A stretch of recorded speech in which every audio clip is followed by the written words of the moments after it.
O sea, hay fórmulas.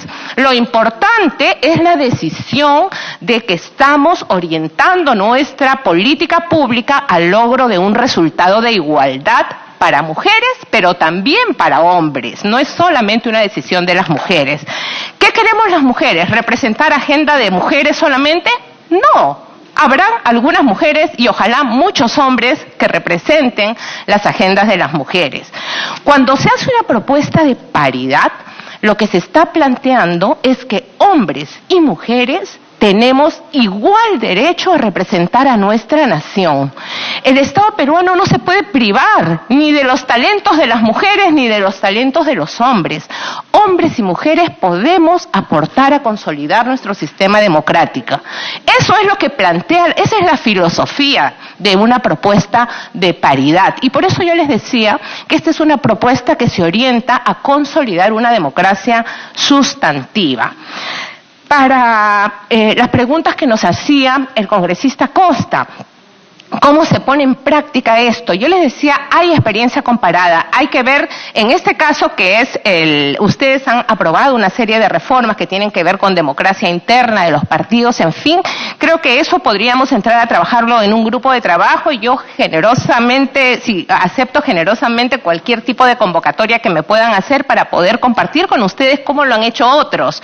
No se trata de imponer o exportar algo que no se adecue a nuestra realidad, pero sí podemos aprender de lo bueno y de lo malo de otras experiencias con información basada en evidencia para mejorar nuestra política pública.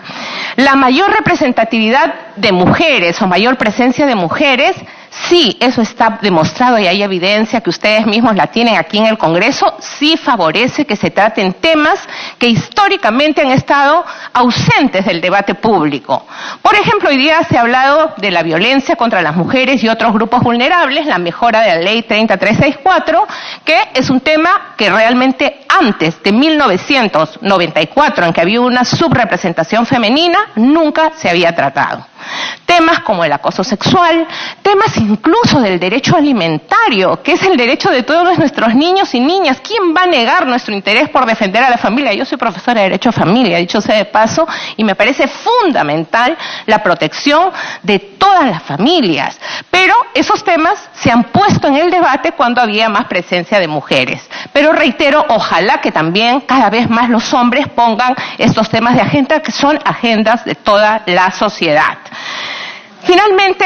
Finalmente quisiera decir que también, la congresista Arauz y los demás congresistas, la congresista Glave, han puesto mucho énfasis en la importancia de la participación política de la mujer, pero en un tema también muy interesante y que vale la pena que lo conversemos, aunque sea brevemente.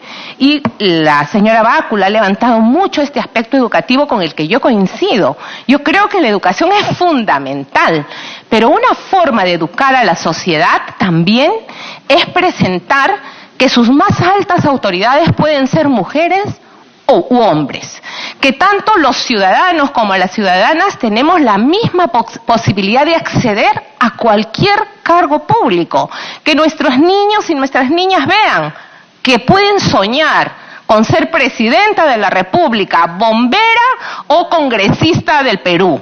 O sea, creo que cualquier persona, varón o mujer, debe tener el derecho de realizarse plenamente en un sistema democrático como es el sistema peruano. No, pero es que la paridad va a contribuir a que haya más mujeres, y ese es mi punto de vista, la paridad va a contribuir, y eso lo demuestra la evidencia, a que haya más mujeres en el Parlamento, que finalmente es el espacio que todos los ciudadanos y ciudadanas vemos como el espacio de la representación nacional. Muchas gracias por la oportunidad de dar mi opinión. Gracias, doctora Bermúdez. Doctora Bácula. Muchas gracias, señora presidenta. Escucho aquí con mi oído derecho un comentario de la congresista Alcorta con el que estoy totalmente de acuerdo, que en realidad la igualdad y la mayor representación de las mujeres en los cargos públicos y por lo tanto en el Parlamento no se va a dar por una ley, sino como se ha venido dando, y dijo la congresista Salgado, como parte de un proceso al que se va a llegar y seguramente llegará el momento donde el Congreso sea mayoritariamente femenino. Entonces ahí me pregunto yo qué vamos a hacer con la ley de la paridad, ¿no? Tendría que incluirse entonces esa posibilidad. Señora Presidenta, con mucho respeto le digo que he escuchado con atención, de verdad, con atención la participación no solamente de los invitados, sino de todos los miembros del Congreso aquí presentes, y no he logrado que mi postura cambie, no porque no tenga apertura a ello, sino porque los argumentos yo los veo más bien de tipo ideológico que de tipo legal. Me preocupa, por ejemplo, que en el propio proyecto que usted tuvo la gentileza de alcanzarnos, como en las referencias que se ha hecho, se tome como punto de referencia elementos y convenios internacionales que no necesariamente todos los convenios son son antes que nuestra legislación, ¿no es verdad? Pero hay uno que me llama mucho la atención y que se ha mencionado aquí en 3 oportunidades, que es esta Convención sobre la eliminación de toda forma de discriminación contra la mujer. La paridad no va a atacar esto, o sea, no entiendo cómo se puede suponer que una supuesta paridad se puede asociar con discriminación. No lo entiendo. La mujer, y yo creo que en eso lo tengo yo muy claro, la mujer va a participar porque per se quiere, porque per se es capaz, porque tiene la voluntad de hacerlo y sobre todo la libertad. Yo creo que se ha mencionado también el derecho a elegir y a ser elegido, pero eso no implica una obligación a un número cerrado. Me gusta más, en todo caso, una paridad abierta más que una paridad cerrada, pero creo que la libertad que tenemos como ciudadanos de postular y elegir, y a mí me gusta el voto preferencial, puede ser que a otras personas no, pero sí creo que ha ayudado mucho en la historia. Creo que la mujer está tan o más capacitada, no sé si igual, no lo sé, no me interesa la comparación con el hombre, pero para eso necesitamos posicionarla desde la cuna, empoderarla desde la cuna.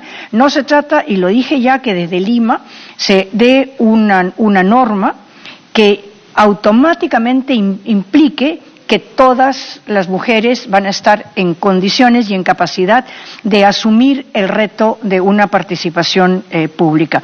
Hay solamente un detalle que quiero hacer, y es que se mencionó que se desea pensar que una parte del aporte que reciben los partidos políticos sea utilizado para el tema educativo, y se mencionó educativo de sus miembros y de aquellos que van a intervenir en política, ¿no es verdad? Pero se mencionó expresamente la necesidad de educar a las mujeres. A mí de verdad que me sonó discriminatorio y peyorativo, porque muchas veces los que tienen que ser educados son los ciudadanos, no importa el sexo, tienen que ser educados y formados y tener valores cívicos los que van a participar, sean mujeres o sean hombres. Y luego,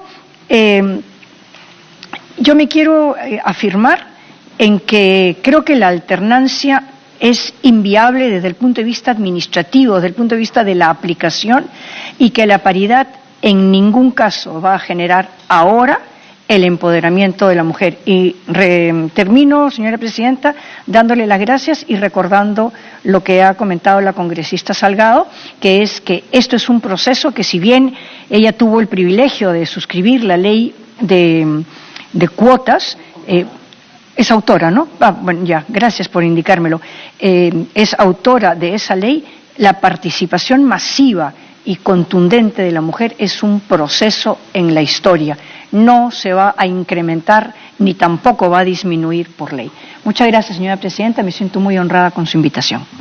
Gracias, doctora Bácula. Doctor Tudela. Gracias, Presidenta. Ha sido un debate enormemente interesante porque ha desbordado la convocatoria. La convocatoria está circunscrita a los conceptos de paridad, alternancia y voto preferencial en el sistema electoral. Sin embargo, no hemos debatido sobre eso muy poco.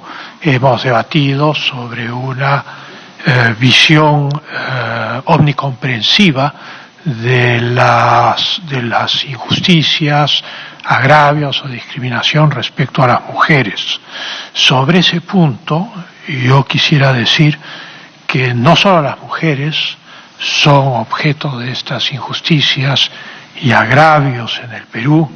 La injusticia, la necesidad de digamos, poner en orden una serie de aspectos de la vida social no puede segmentarse. No podemos presuponer que las mujeres por un lado y los hombres por el otro lado, cada uno va a solucionar sus problemas como si fuésemos especies diferentes. El hecho es que todos somos seres humanos.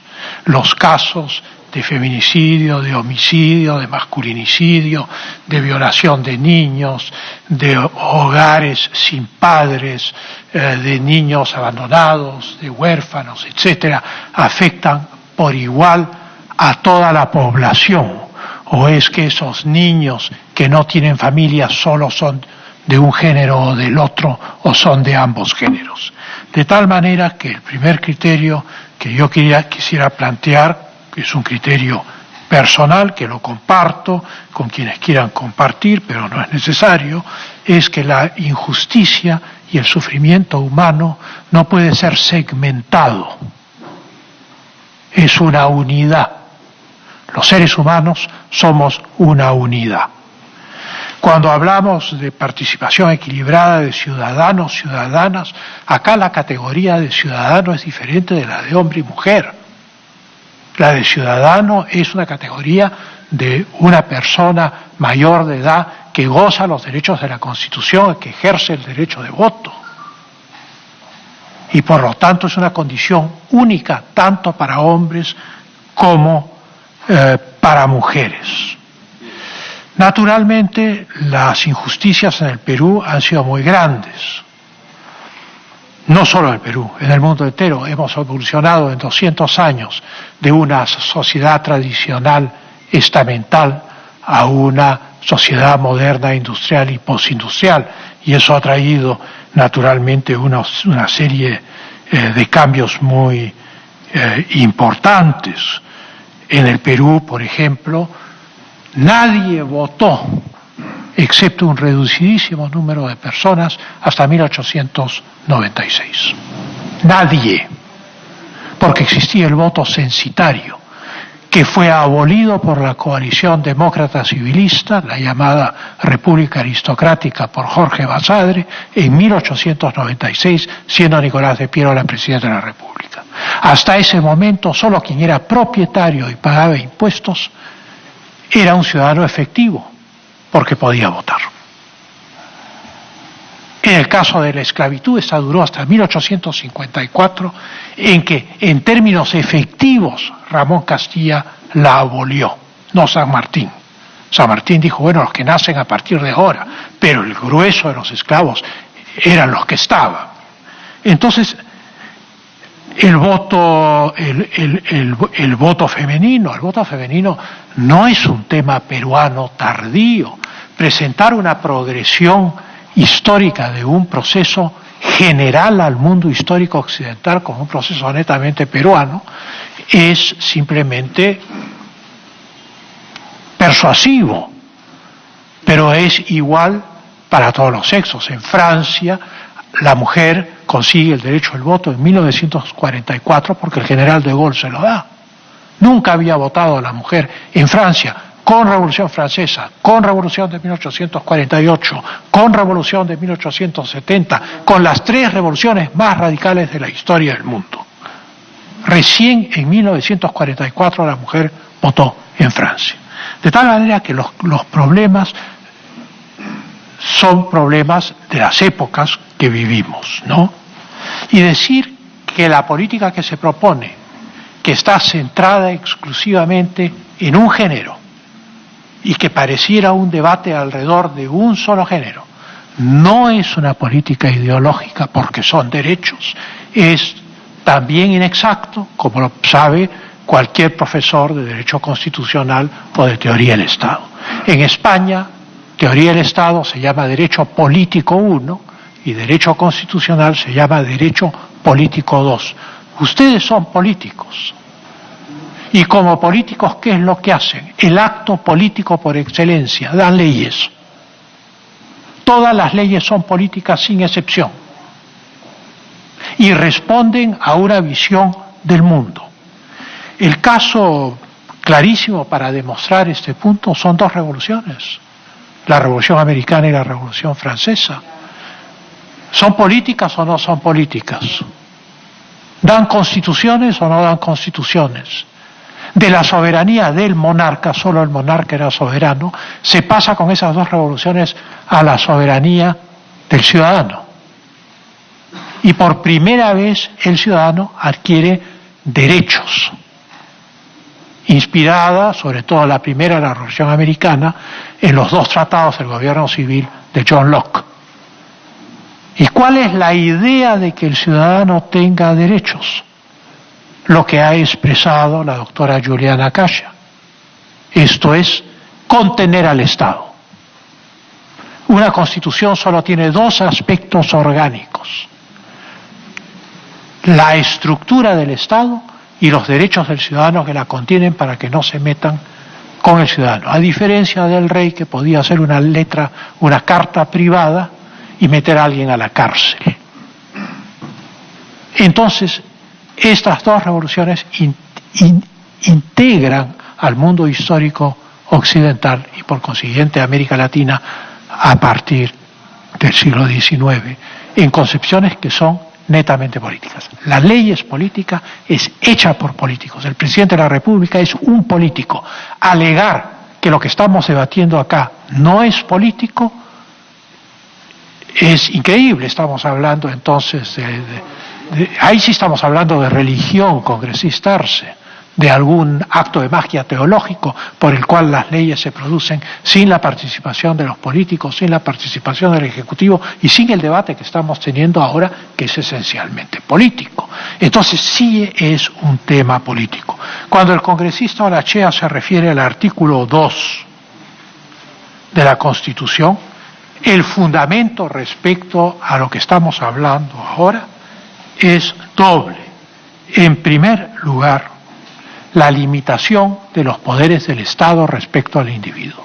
¿Hasta dónde vamos a dejar que el Estado regule e imponga cuotas, conductas, etcétera, a los ciudadanos? Esa es una decisión que cada uno responde de acuerdo a su ideología. Yo personalmente pienso que el Estado debe ser limitado lo más posible, porque la experiencia peruana de la intervención del Estado en nuestros asuntos ha sido desastrosa. Mientras menos intervenga el Estado, mejor que intervenga en lo que tiene que intervenir, que nos dé orden público para comenzar. Luego, el segundo elemento, que es el elemento de las minorías, porque acá estamos tratando a las mujeres como si fuesen una minoría, pero resulta que son el 52% de la población, o sea, no son una minoría, son el 50% del Perú, y son las que son mayores de edad, ciudadanas, como los que estamos sentados en esta mesa. Pero lo que dice el artículo 2 de la Constitución Política del Estado y todas las constituciones desde la Revolución Americana es que se garantizan los derechos de las minorías para que tengan los mismos derechos que las mayorías, no para que tengan derechos especiales diferentes a los de las mayorías. Y en ese sentido, la acción afirmativa, que es ideológica y pertenece a un lado del espectro político, lo que busca es justamente crear derechos especiales para las minorías. No lo estamos viendo solamente en un tema como este, lo estamos viendo en temas de conflictos mineros, etcétera, etcétera, etcétera. El proceso histórico peruano ha sido muy complicado veamos qué sectores han estado excluidos de la vida política. No solamente la totalidad de los peruanos hasta 1896, la totalidad de las comunidades de indígenas como estaban dispuestas en todas las constituciones peruanas hasta hace 50 años, hasta 1969. No podían disponer de sus bienes, eran menores de edad constitucionalmente. Es solo con la ley de reforma agraria que se rompe parcialmente este embrujo que venía en el fondo desde la independencia. Y aún así se mantiene el carácter comunal de las tierras, que es justamente lo que está generando todos los problemas mineros que hoy tiene el Perú y los conflictos entre las comunidades y las empresas. Porque el acuerdo en esas comunidades es muy difícil. Y entonces, cuando hablamos de estos principios constitucionales, que son la limitación del Estado y de la intervención del Estado en la vida de los individuos, y del derecho de las minorías y que las minorías deben ser tratadas como las mayorías, estamos planteando una distinción entre lo público y lo privado.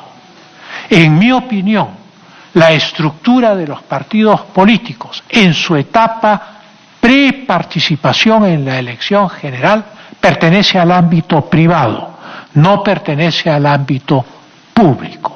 Yo me reúno con aquellos que piensan como yo, hago un partido político, tenemos elecciones dentro de nuestro partido político, ya la época del jefe, del camarada Kim Jong-un o de Hitler ya pasó, o sea que no hay un dictador que hace la lista, se hace una lista electoral, sea por la vía electoral, sea por la vía de la designación, cada partido encontrará sus consensos, pero eso está dentro del ámbito privado. Si son elegidos, las personas elegidas pasan al ámbito público en ese momento, no antes. Entonces, intervenir en los procesos partidarios, como si los partidos fuesen entidades de derecho público, es inconstitucional. No solamente es inconstitucional, es antijurídico. Implica una ruptura del concepto constitucional como está establecido no solo en nuestra Constitución, sino en la totalidad de las constituciones del mundo, excepto probablemente en la Constitución de Corea del Norte o la Constitución de Cuba, en fin, qué sé yo, de países que, digamos, están ya en una posición excéntrica respecto al resto del mundo. Y entonces, esta diferencia entre lo público y lo privado es fundamental, es constitucional, es legal, es jurídica. Si nosotros rompemos la barrera por la cual las minorías tienen el derecho de gozar de todos los derechos de ser tratadas igual que las mayorías, y rompemos el concepto de limitación del Estado por los derechos ciudadanos y dejamos que el Estado entre a decir cómo vamos a organizar nuestros partidos políticos o qué vamos a hacer con nuestros hijos, qué les vamos a enseñar, qué van a hacer cuando sean grandes. Bueno, estamos con los pioneros de la Unión Soviética, o sea, estamos en otro mundo, estamos en un mundo colectivista. Entonces, sí es un tema ideológico, es hipócrita sostener que no es un tema ideológico. Cuando se habla de los tratados internacionales, es cierto, los tratados internacionales, la Constitución Política del Estado, el título de los tratados es un título en el cual yo he participado como vicepresidente de la Comisión de Relaciones Exteriores del Congreso, les da a los tratados un rango de ley, pero no permite la libre interpretación de los tratados más allá de la letra de lo que estos disponen. Y estos planteamientos, alternancia, paridad, no están en los tratados suscritos por el Perú. Punto. O sea que no son una obligación ni de ustedes ni del Estado peruano. Sí tienen la obligación de no discriminar a las mujeres, sí tienen la obligación de no abusar de los niños, y tienen la obligación de hacer todo lo posible como congresistas para que eso no ocurra. Pero en ningún lugar de esos tratados dice que ustedes deben aplicar o la paridad o la alternancia. Ya se ha aplicado la cuota, nadie discute eso. Porque dentro de la cuota hay libertad de elegir. La alternancia limita la libertad de elegir. La alternancia es distinto. Si hay elecciones internas de un partido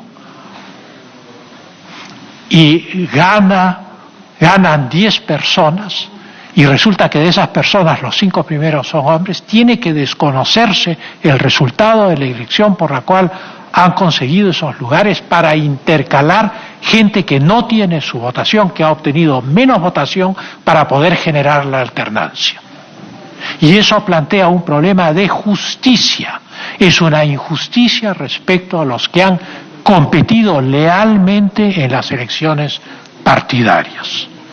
Y entonces, naturalmente, eso plantea un tema muy serio, un tema de injusticia, un tema de discriminación de quien ha obtenido una mayoría de votación en elecciones internas y, sin embargo, por una cuestión de intervención de la ley en unos organismos privados que son los partidos políticos, se le dice: no, usted ha obtenido la mayor votación, pero usted no puede estar ahí por el tema de la alternancia, usted baja a un sitio. Y la persona va a decir: eso va a generar muchos problemas en los partidos, dicho sea de paso. Porque cualquier persona normal y con dignidad va a decir: oiga, yo he ganado esta elección, yo estoy en el puesto 5, ¿por qué me baja usted al puesto 7? ¿Con qué derecho? ¿Para qué he ido a la elección? O van a haber 2 elecciones separadas en el partido, una para hombres y otra para mujeres, y 2 listas. No hay forma. Es un callejón sin salida. La cuota, que ya fue legislada por la congresista Luz Salgado, para que se quede la cuota, ustedes ya verán con su criterio si esa cuota la aumentan, la corrigen, pero la alternancia es destructiva. Cuando, se ha dado el ejemplo de la Argentina, que van a suprimir, que no van a suprimir. La Argentina es un caso sui generis, porque todos los gobiernos son peronistas. Daría la impresión que todos los argentinos son peronistas, pero se inscriben en distintos partidos y por lo tanto tienen los mismos métodos de gobernarse a sí mismos. El tema de la mitad de periodo, claro, los americanos tienen la elección de los congresistas cada 2 años, la elección del presidente cada 4, la elección de los senadores cada 6 y establecen puentes y renovaciones, pero eso no tiene que ver con este tema. Yo soy partidario de esta estructura, de segmentar los procesos electorales y hacer que los congresistas sean elegidos 2 veces en un mandato presidencial. Y si tenemos Senado, que sean puente entre un gobierno y otro, que se les elija por 6, 7 años. Yo soy partidario de eso. No tengo ninguna objeción, pero no es este tema, no tiene nada que ver con este tema. Respecto a las primarias, sí creo que hay mucho que decir.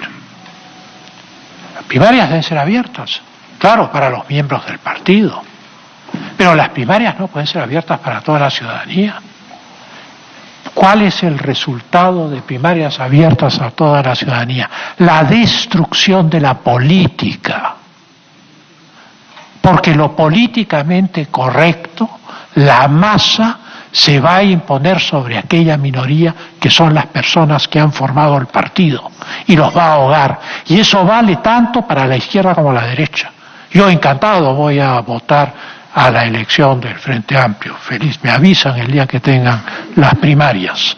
Yo voy a votar. Como ustedes pueden comprender, no es sensato hacer participar a toda la ciudadanía en una elección que corresponde a gente que tiene una afinidad de pensamiento y que por eso es que se han unido y por eso han formado un partido político. Si no, no formo un partido político, no puedo darle interrupción porque no soy congresista y no estoy comprendido en el reglamento. Voy a terminar, ¿no? Entonces, ese es el problema central. El partido político es una organización privada y no se puede obligar por un acto de derecho público, de política pública, a la totalidad de los ciudadanos bajo el úcase del voto obligatorio y universal a intervenir en las elecciones de los partidos. Eso no existe en ninguna parte del mundo. Ni a Kim Jong-un se le ha ocurrido en Corea del Norte. A nadie se le ha ocurrido una cosa así. Vamos al voto preferencial. Yo escribí un artículo que lo pueden encontrar en mi website, que es www.fernandosvaquero.org, franciscotudela.com, que se llamaba 120 pongos, recordando el cuento de José María Arguedas. Ahora son 130 pongos. El voto preferencial libera al congresista del cacique. Es el último refugio del ciudadano para votar por quien quiere.